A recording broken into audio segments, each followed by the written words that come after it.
Good afternoon, everybody, and welcome to another Geo-Institute live stream. My name is Brad Keeler. I'm the director of the Geo-Institute, and you have stumbled upon Good afternoon, season everybody, 6 and welcome of GeoStrata Extra.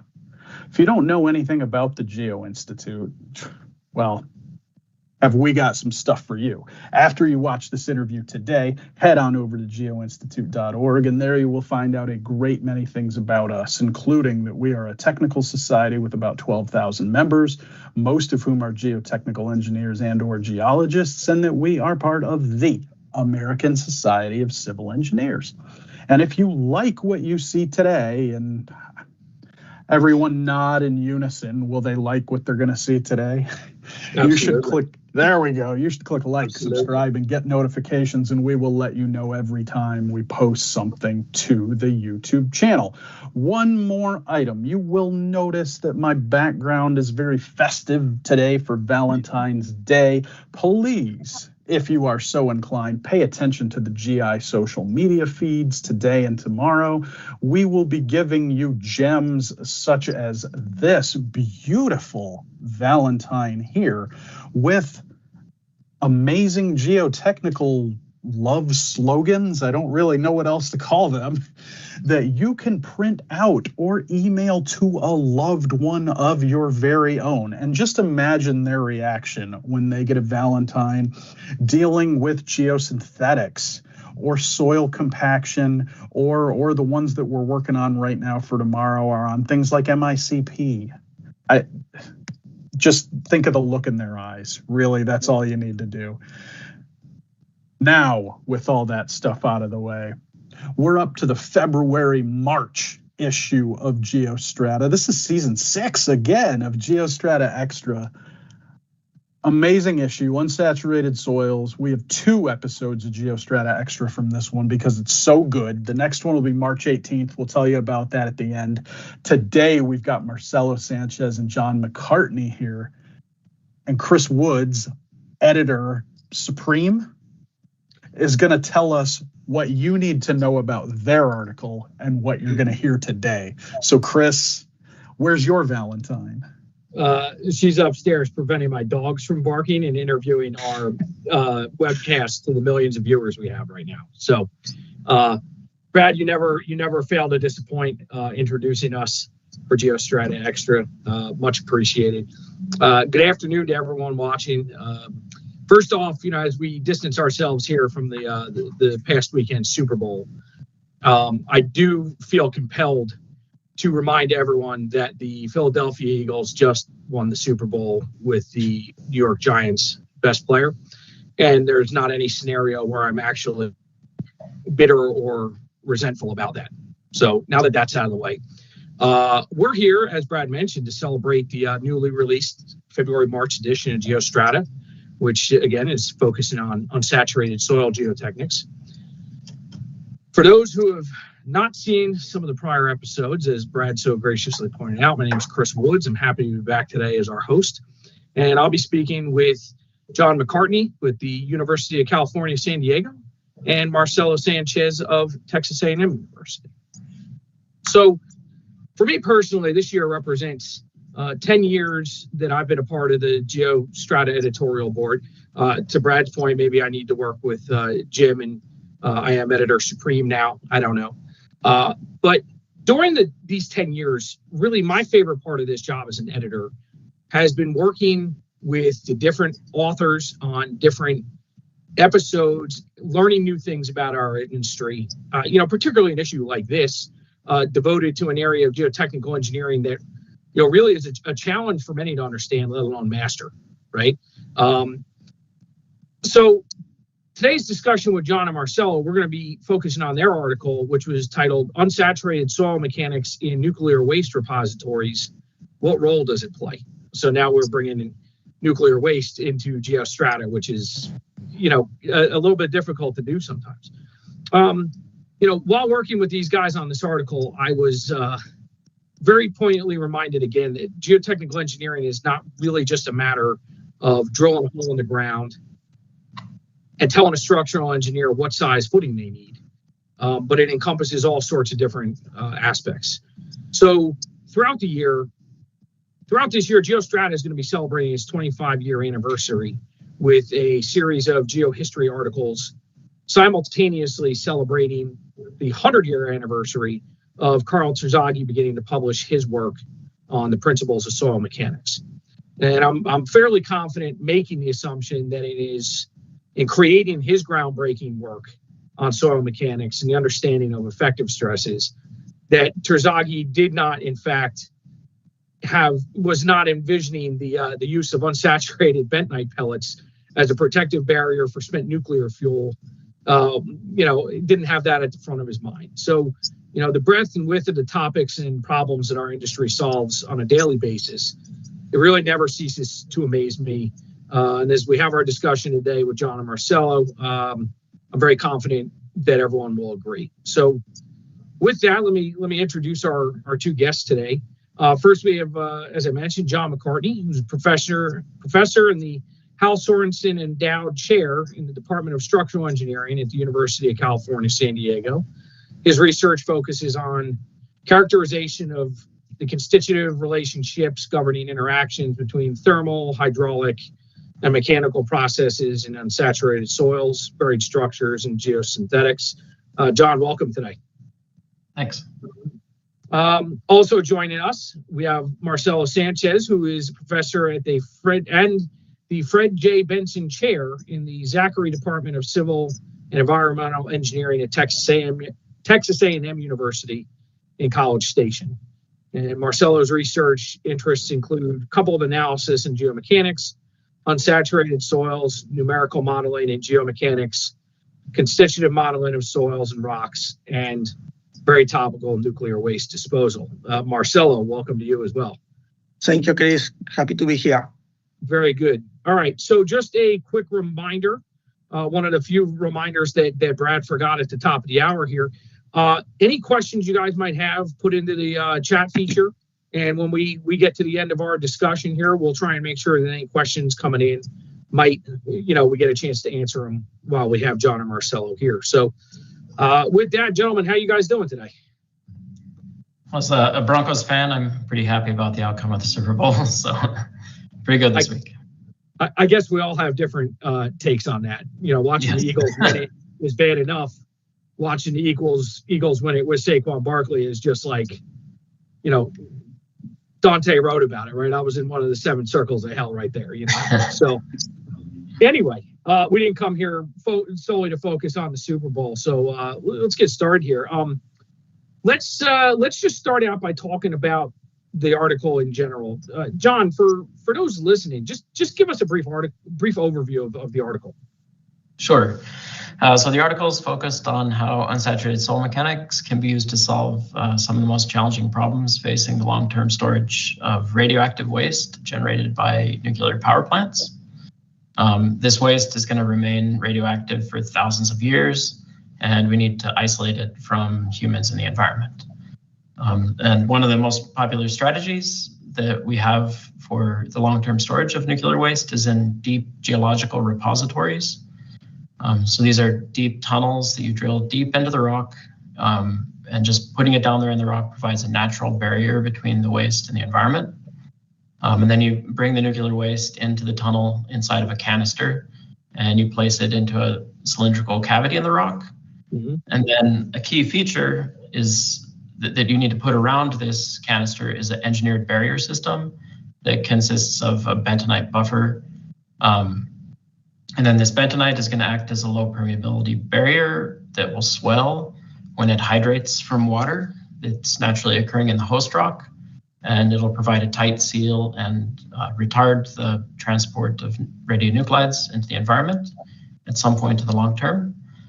And then one challenge is that when we place this bentonite around the canister, it's going to be in a granular or pelletized form, and it's going to be highly unsaturated. And then the other challenge is that the waste is going to heat up after placement and then reach temperatures of up to 200 Celsius. So you're going to have hydration from the outside and drying from the inside. That's going to play out over hundreds to thousands of years. And we're not going to be around to monitor it, but we need to be able to predict it. Got it. So as I warned you guys beforehand, we may take some left turns and some right turns compared to the questions that I, put together here for us to serve as our discussion. But one thing that just occurred to my mind, Marcelo, before we get to the next question here, we're talking about putting this waste potentially thousands of feet down into geologic features with this pelleted vent. How is this going to be done? Does this, like, with the radioactive material, you got to limit people being in, proximity to? Is this like mechanical type stuff, remote robot? Like, how does this barrier get built at that depth? Okay, Chris, yes, it's a very good question. And I think this is one area in which we need to do a lot of research. So far, our focus has been mainly on the behavior of this material, thermo, hydromechanical, and chemical behavior, as John explained, and how this system works, right? There are different conceptual models for this type of repositories. Different countries have different ideas on how to do that, but a common aspect to all of them is this couple thermo-hydromechanical and chemical action that will impact on the behavior of the clays and the rock. So I think we have made, as a community, right, a global community, I'm talking about the 40 different countries, very good progress in this area in terms of understanding the behavior or the basic behavior of these barrier materials.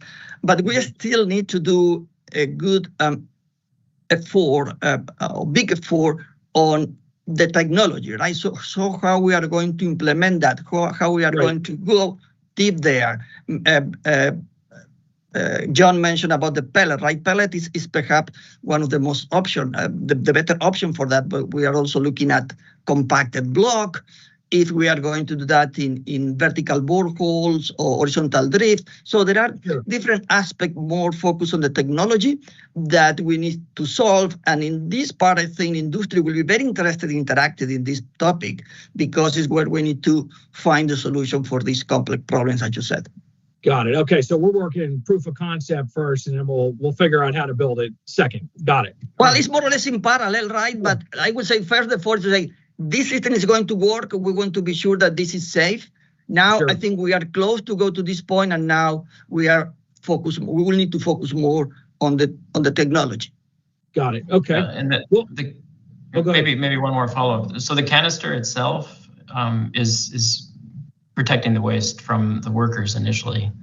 Okay. So, but you envision in the future that there's going to be corrosion processes and things like that is going to lead to the release of these materials into the barrier. So that's where the barrier systems comes in thousands of years from now. Okay, I got what you're saying. So there are from a geotech side, there's immediate protective, things in place, and this is more for the long term. Got it. Okay.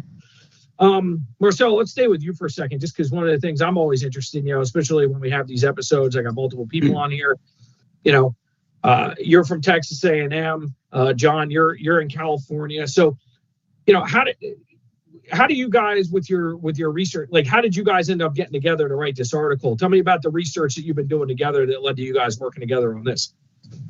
Yes, it's very interesting how the thing evolved.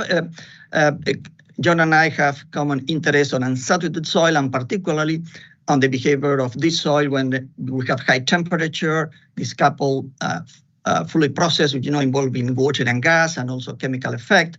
And we were part of the committees of the International Society for Soil Mechanics and also the Geo-Institute.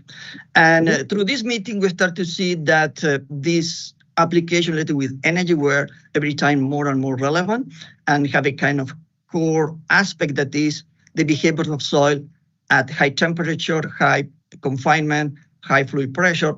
So with John, we start to work with other colleagues to develop a technical committee on energy techniques, because this type of behavior is not only important for nuclear waste disposal, but also for CO2 storage, for hydrogen storage, for geothermal, and other applications, right? So we developed a technical committee at the international, under the umbrella of the International Society for Soil Mechanics and Geotechnical Engineering. This was 2013. I was the chair, and John was a key member of the leadership team. And then we also replicated that in the United States. We just created the task force on energy technique as part of the Geo-Institute, that if everything evolves well, will be also a technical committee. So our main interest is to put together colleagues from around the world and the country that are interested in this topic to collaborate on that and to try to find solutions for these important problems. We also have, co-authorship some paper together. We have project with DOE, a focus on nuclear waste disposal. So we have a very good interaction with John. Yeah, I guess it turns out that nuclear waste is, whether you're in, Switzerland or you're in Russia or you're in the US, nuclear waste is nuclear waste, right? Everyone has a common goal of dealing with it. Let me see, in the article, you guys talked about the fact, and you mentioned it in the beginning, Marcelo, some other countries are more advanced on a permanent solution for this issue of spent fuel disposal. The U.S., we were exploring a solution at Yucca Mountain in Nevada, political issues, we haven't got there yet.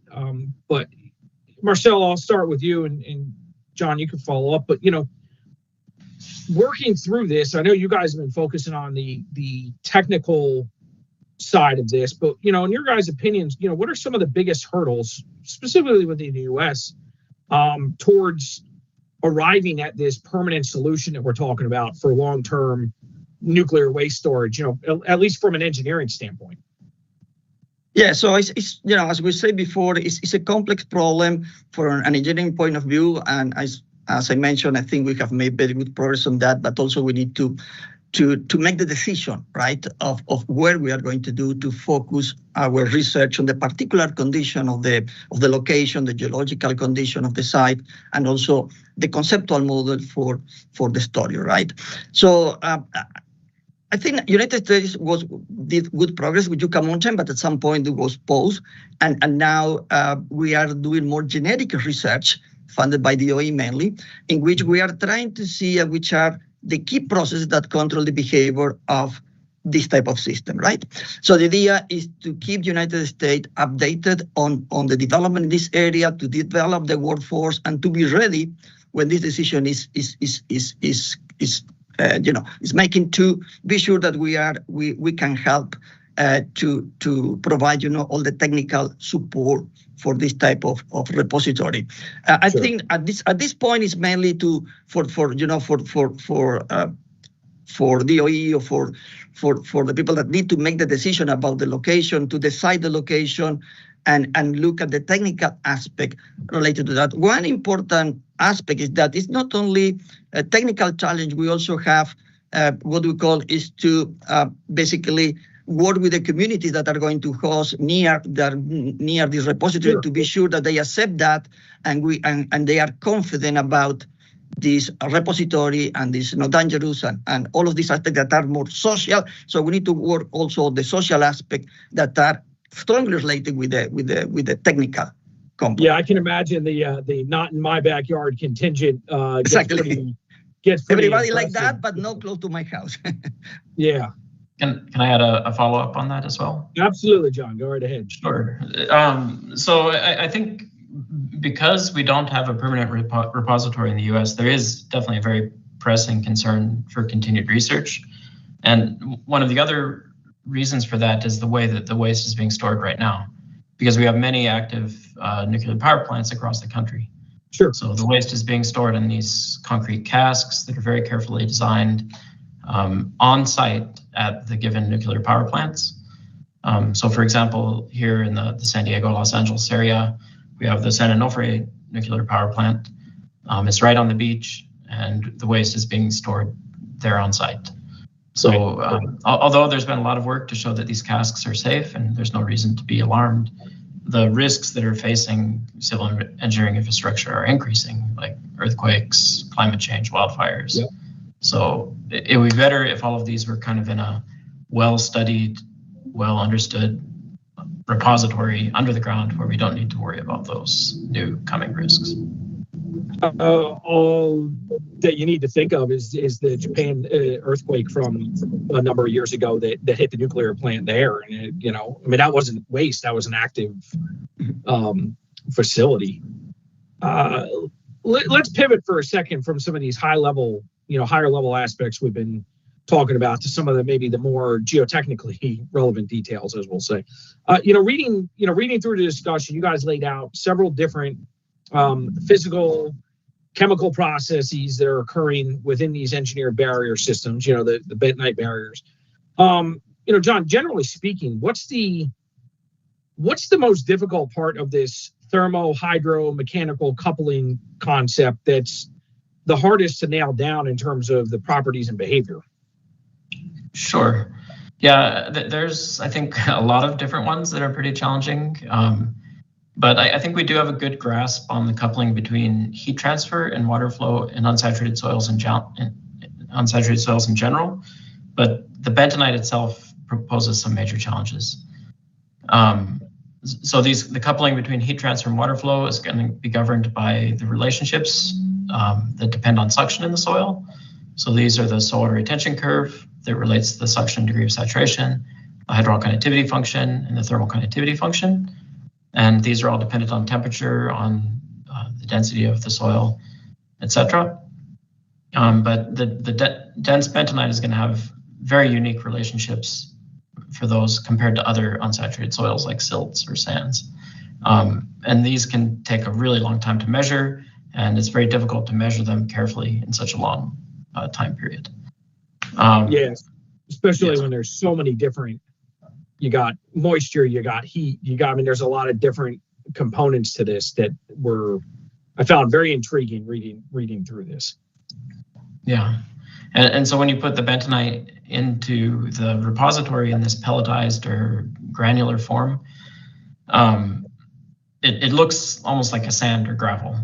Right. And when they're blocks, they look like a block of brick.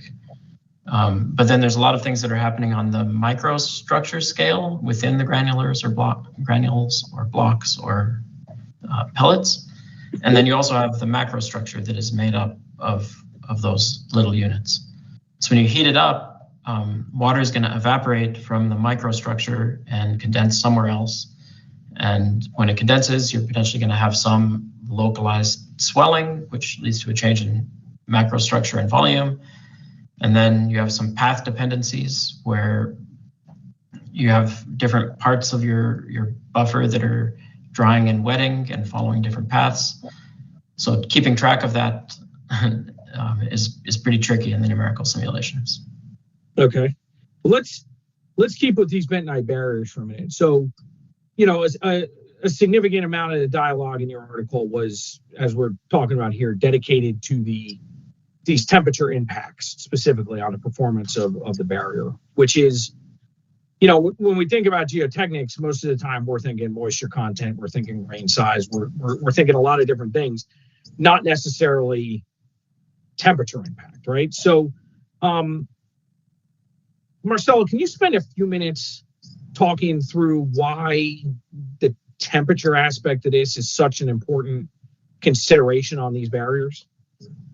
Yeah, sure. So one thing that I would like to start to say is that when we talk about this concept of multi-barrier, it's like the example of the onion, we have different layers, right? So the idea is that we'll have different layers that will protect us, different barriers that will protect us.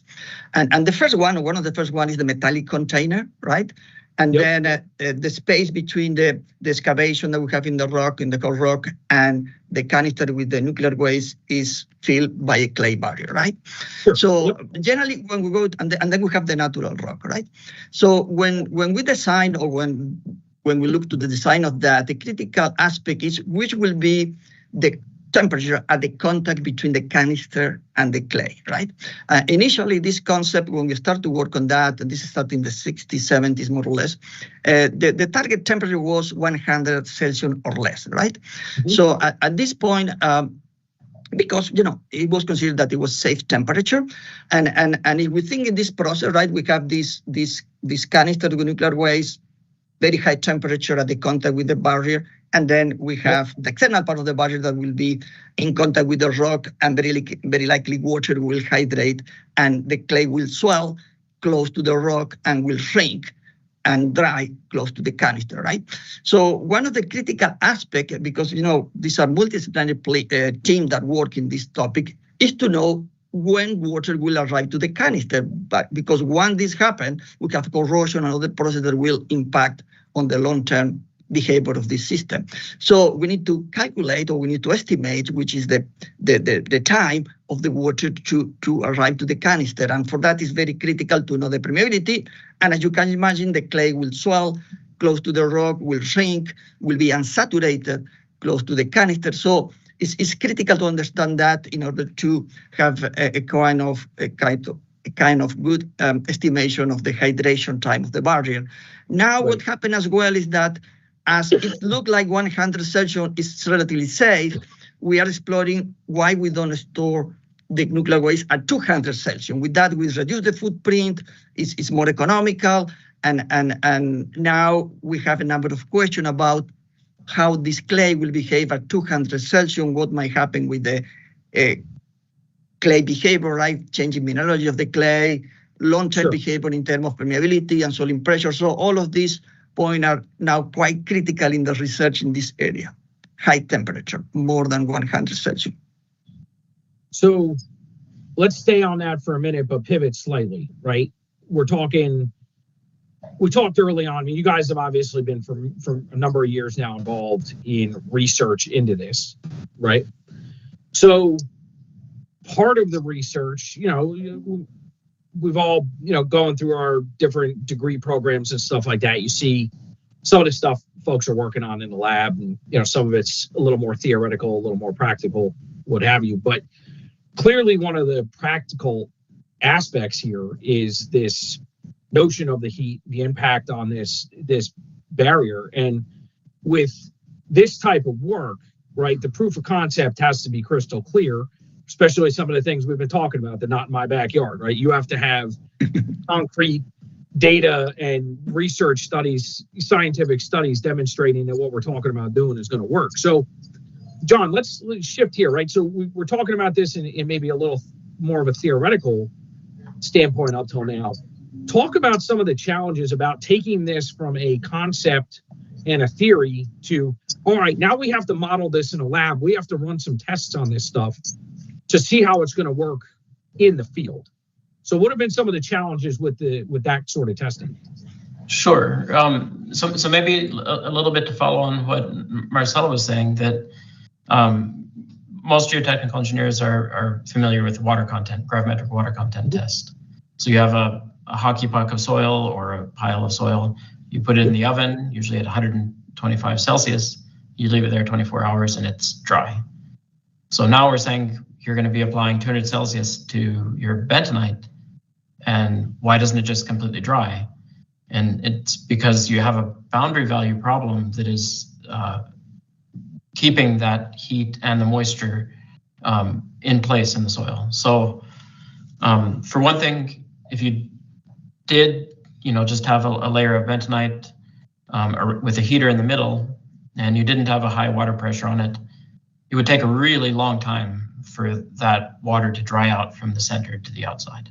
Right. But then the water pressures that you're having in these deep geological repositories can be very high. It's like 1 megapascal, 2 megapascals. So in those cases, the water can still be present in liquid form. You have this superheated conditions like you have in the pressure cooker on your stove. Right. So those are definitely important things, but trying to replicate things in the laboratory are tricky. We need to do things under high pressures, high temperatures. You need to have very strong tanks. There are some scale effects. We can try to, have a small column where we have a heater in the middle and hydrate from the sides. But the way that the heat distributes in the soil is very sensitive to the geometry of the problem. So you're not able to exactly replicate what's happening in the field, but the information you can get from these simplified lab tests can help to inform your numerical simulations, which you can then apply to the field. Got it. All right. So maybe one other thing I can mention is that there are field tests being performed in Switzerland at the Grimsel test site. So Department of Energy is sending money to help support that project there, along with other European countries. So when the data comes from that, then we can take our modeling tools that we've calibrated against our laboratory tests and check it against that field data. So is that some like field scale type testing that's going on that like not, but maybe just using heat, but not necessarily nuclear waste? Yeah, it's like a heater. Got it. Okay. But even then, that's going to be 5 to 10 years. It's not going to be the full time scale. So there's always some limitations that you're going to have. No, that's fair. So, I suspect, obviously with a predominantly, geotechnical audience here, when geotechnical engineers think about unsaturated clay soils, one of the things that I'm sure comes to mind is desiccation cracking as a problem that needs to be addressed, regardless of what kind of design problem, nuclear waste encapsulation, retaining wall backfill, right? It's a problem. Is something like that with these type of pellets and what we're talking about here, is this a consideration that you guys are having to contend with at all, and manage cracking particularly at the interface with the containers? I don't know, John. I can say something, but I don't know, you want to go first? Please. Sure. Yeah. Okay. So I think at this point it will be to ask why we are using expansive clay that are a complicated material, right? And the answer is because it's expansive clay have a very good properties that are ideal for this type of solution. Okay. One of them is the low permeability, right? The other one is the swelling capacity. So basically, when this material is wetted, will expand and will develop swelling pressure, right? The swelling pressure can be up to around 8 megapascals, so it's 1,000 psi. These are very, very high confinement there. And if you think now in cracking, we do consider cracking, right? But it's different from what happened on the surface. Here we are at very high stresses. So basically, you don't have the shrinkage as you might expect when you have free stress condition. And then if you have a small volume change, cracking is less important. In any case, we are looking at enhanced mixtures to prevent crack formation using polymers, fibers, and other additives. Sure. But the main idea here is that it's true, it's very high temperature, it's an expansive clay, but this highly confined condition will help to prevent the formation of crack or limit at least that. Got it. At the region near the canister only. I guess if I try and visualize it in my head, like if that sort of stuff, I'll stick with the example of like the retaining wall. You still may have some movement there that could allow that condition to exacerbate itself. Whereas here, in between a steel canister and hard rock, where's this material going? I guess that's a pretty good way of putting it. Marcel, I'll stick with you here. So we've this issue, as I mentioned, is focusing on unsaturated soils, and again, reading through the article, you guys have a little bit of everything when it comes to these barriers, right? We've talked about all of them now. The dried out soils at the interface with the heat emitting container, the saturated clays at the interface with the rock from the water coming in through the rock. So both you guys, as I introduced you, there's clearly a considerable amount of numerical modeling, constitutive modeling that you guys have in your background. So Marcel, I'll start with you and come to John. But like with all these problems we've been talking through here, what has been your experience developing these numerical models, and do these stark variations in relatively short distances? I mean, do they make the modeling process to try and align with these in situ conditions? Is this a challenge to create these sort of models? Yes, it's a challenge, but as any challenge application, we have also opportunity, right? So there is a new topic there is generally good funding to do experiment that perhaps in other application is not the case, right? So basically, we have good data trying to understand the behavior of the different barrier component, mainly in this case clay barrier, but also for the rock, and their control condition in the lab kind of element test in which we can basically change one of the variable per time to see which is the effect of temperature, which is high confinement, which is the effect of chemical interaction, and so on. So these allow us to develop the quantitative model and to calibrate the quantitative models at this scale, basically to try to capture the intrinsic behavior of the material. And then we need to introduce that in what we call a coupled formulation, thermo, hydromechanical, and chemical.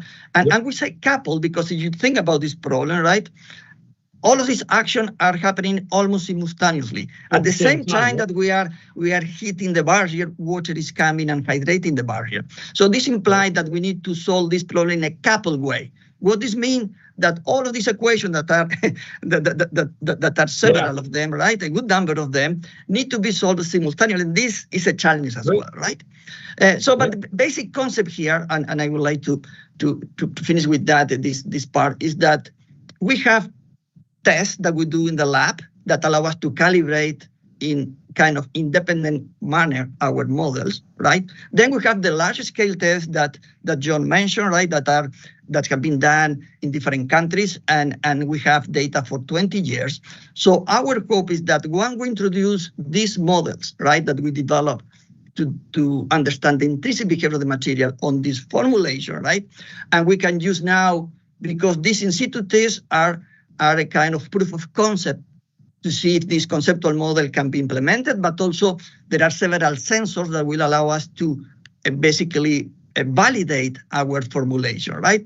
So the hope is that if we validate our formulation for 20 years, we know that is not enough time, but these formulations are based on sound physical phenomena and chemical phenomena, right? Laws that we believe, or we are sure that this will remain forever, right? So basically, we are validating in a short time, but based on sound physical and chemical formulation that give us some kind of confidence moving into the future. Yeah.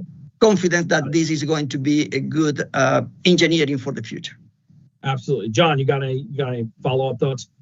Yeah, I have this same comment with Marcelo. Is that when you're doing it like a tank test, everything is happening at the same time, so it's very hard to isolate what is happening.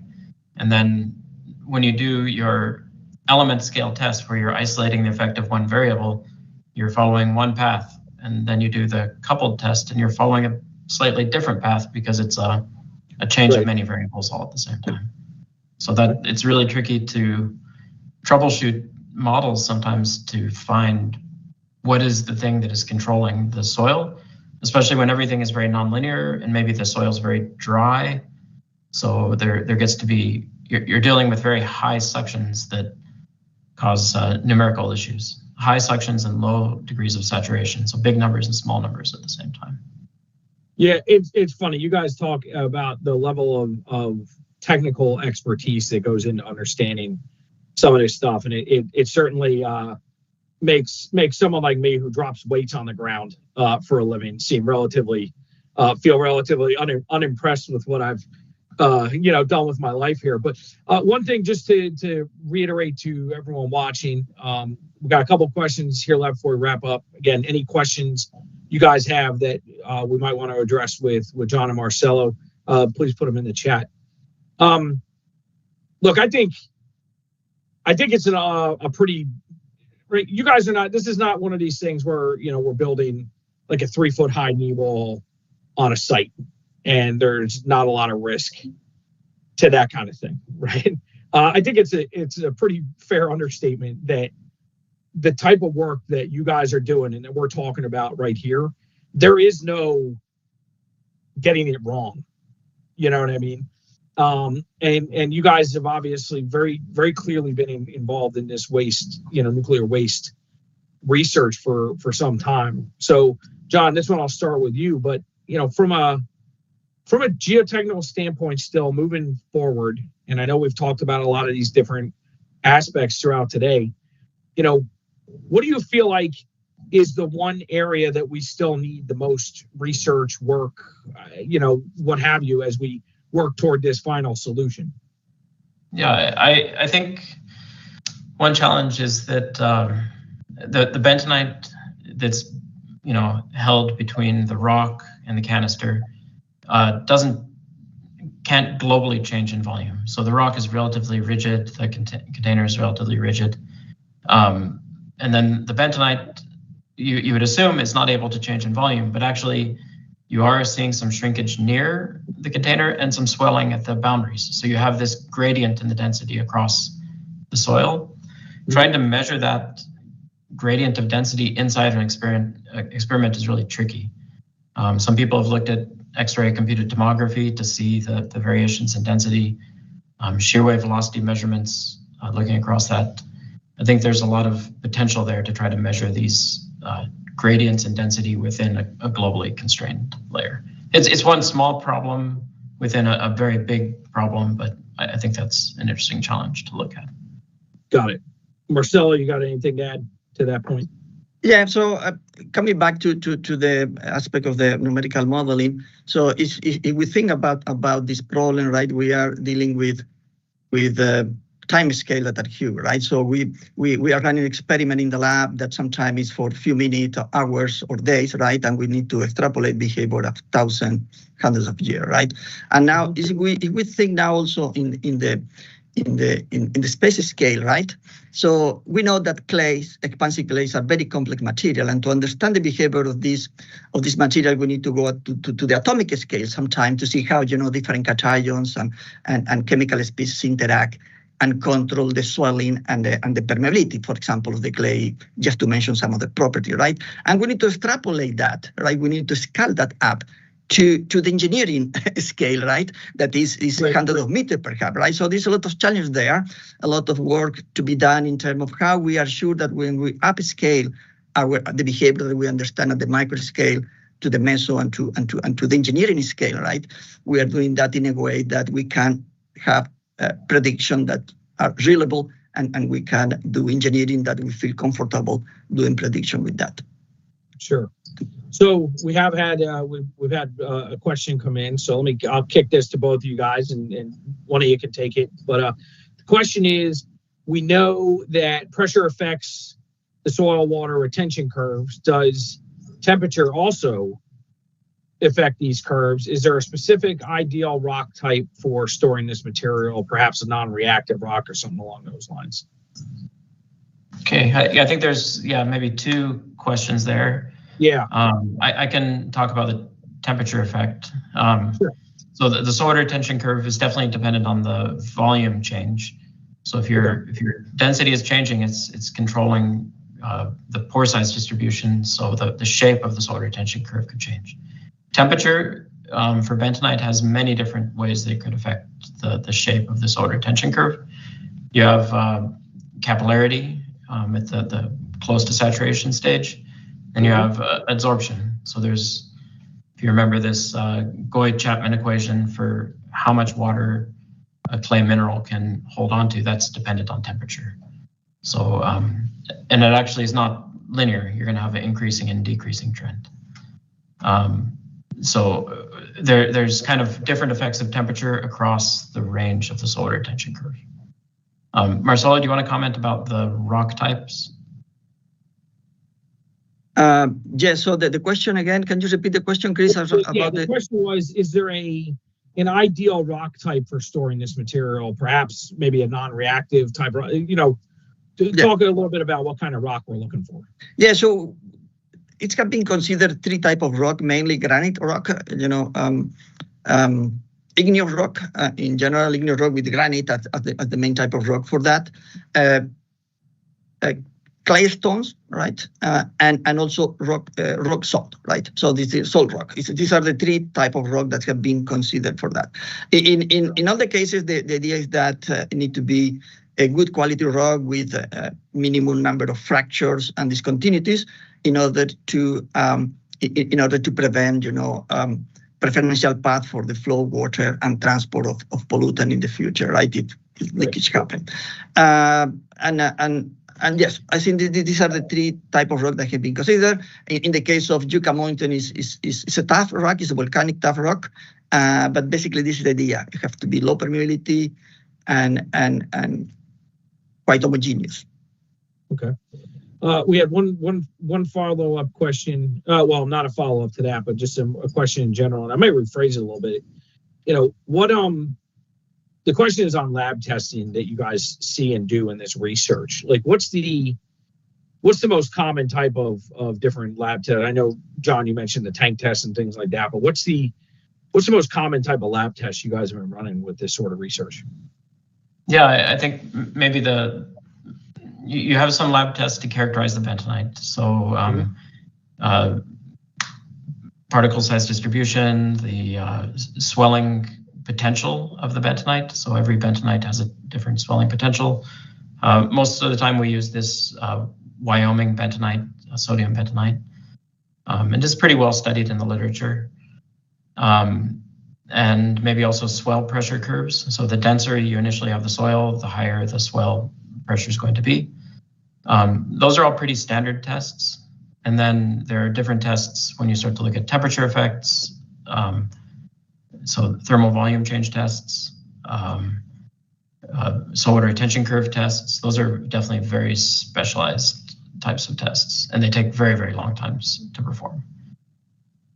So, yeah, I can add that we are doing some other testing in addition to that we call the column test. That basically is a column that the idea is that the height of the column is more or less the radius of the clay barrier, in which we heat at the bottom and hydrate from the top generally. And we look at this. The idea is to see what John mentioned before, that is critical, is to know how the density of the clay change in time with heating and hydration. And this replicate quite well the condition of the repository. And we also developed some tools that we can test a prototype, basically in which we include the rock and also a clay barrier in the middle at the lab scale, about 10 centimeter by 10 centimeter. And these are tests, again, that is difficult to effectively replicate the laboratory, the in situ condition in the lab, that help us to understand and to advance our knowledge on the behavior of this type of materials. Got it. No, very interesting stuff. Look, guys, this has been I found this to be very interesting. Like I said at the beginning, working with you guys on this article was, it's like a whole nother aspect of what we do as a geotechnical engineering community. And, I think everyone watching, I think everyone very much appreciates you guys joining us today. Before we wrap this up and kick it back to everyone's fan favorite, Brad, any parting shots, parting words, things we maybe haven't touched on today that you guys want to mention? I guess maybe from the perspective of the article, I think to solve this global problem, we're going to need to work together with many different people from different fields, hydrologists, politicians, in order to get this to work. But I think it's definitely very important for our society to figure out. And I'd like to thank you personally, Chris, for your help on the article and the interview today. No, my pleasure. Like I said, all these articles, everyone I get to work with, it's a learning experience for sure. Marcelo, any final thoughts? No, I go along with John. Thanking you and the GEOSTRATA team for preparing this article. And I would like to add, if colleagues are interested in this topic, right, please contact us. We have also this task force on energy techniques that not only cover nuclear waste disposal, but other application in which we interact with the ground for energy-related problems. And we will have a task force meeting in the GeoFrontiers conference in a few weeks. On Tuesday is in the program, so please feel free to contact us or to directly go to the meeting and be part of this very interesting application, in which, again, we have a lot of challenges, but have a lot of opportunities as well. Excellent. Well, if both of you guys will be at GeoFrontiers, I'll be there as well. So I'll be looking forward to meeting you guys in person for sure. So, and just to follow up on Marcelo's point for those watching, in the article, in the magazine, their bylines are both at the end of the article. Their emails are right there, so feel free to reach out to them as they just mentioned. This has been great. With that, Bradley, I'm gonna kick it back to you. So a couple things here. First of all, I got hired to work at AGU in fall of 2004. And so when I got to AGU, there's all these issues that I hadn't really spent a lot of time thinking about. And, you know, I worked on our public affairs team, so I'm putting out legislative alerts to our members and stuff like that. And one of the first things that I really dug into was Yucca Mountain. And this was now 21 years ago. And in many ways, not much has changed since then. So I do actually want to thank you guys for working on this really important issue. I think it impacts a lot more people in this country and around the world than they realize. And so it's super important research. We really do appreciate all the hard work on this. And the other thing is I want to go back to what Marcelo said at the end. He mentioned the task force meeting that's going to be in Louisville at Geotechnical Frontiers. If you are attending Geotechnical Frontiers, you can go to a wide variety of GI technical committees, task forces, board level committees. We would love to have you at any of those. There's a schedule up on the website at geotechnicalfrontiers.com. And I always tell people there are two criteria for getting involved in a Geo-Institute committee. One is you have to be interested in the topic. We're sticklers about that. And the other one is you have to be a human being. And as long as you meet those two criteria, we would love to have you. So please take a look at that schedule, see what you're interested in, and make a point to stop by and join the conversation. So other than that, I'm going to do you some help right there, though. If you go around Louisville calling it Louisville, you're probably going to get, at some point, you're going to get slapped by somebody. I am doing my best. Louisville, that's it. Right? I am doing my best. I will continue to do so. I also say milk, Chris. So well, I get it. You're from Michigan. You have a whole series of issues there to unpack anyway. I'm just trying to help you out, man. So, but thank you guys for an amazing interview today. Chris, you did a great job as always. John and Marcelo, now you guys are you jumped into the gang, and we can have you back at any live stream at any point in the future. You did a great job. For all of our viewers, especially those who ask questions. Thanks for being here with us today. Thanks for getting involved. We really appreciate it. We wouldn't continue to do these live streams if people didn't keep showing up. So it means a lot to us, and I hope you got something out of it too. Of course, if you liked what you saw, and you're here at the end, so I hope you did, you probably did, click like, subscribe, and get notifications. And yes, we will let you know every time something gets posted to the YouTube channel. We have all these great live streams. I put the link in the chat so you can go back and watch all the previous 31 episodes of GeoStrata Extra, and there will be more to come in the future. Geo Legends, Director's Cut, all kinds of great other content that you can check out. You could literally spend all your time on there and never do anything else, but that probably wouldn't be so great for your life. So don't do that. Have a positive balance. Chris, Marcelo, John, thanks again. This was fun. Absolutely. Our producer today was Aurora Flieger, and we will see everybody in Kentucky, in Louisville, at Geotechnical Frontiers. We'll see you soon. Get rid of the A. Get rid of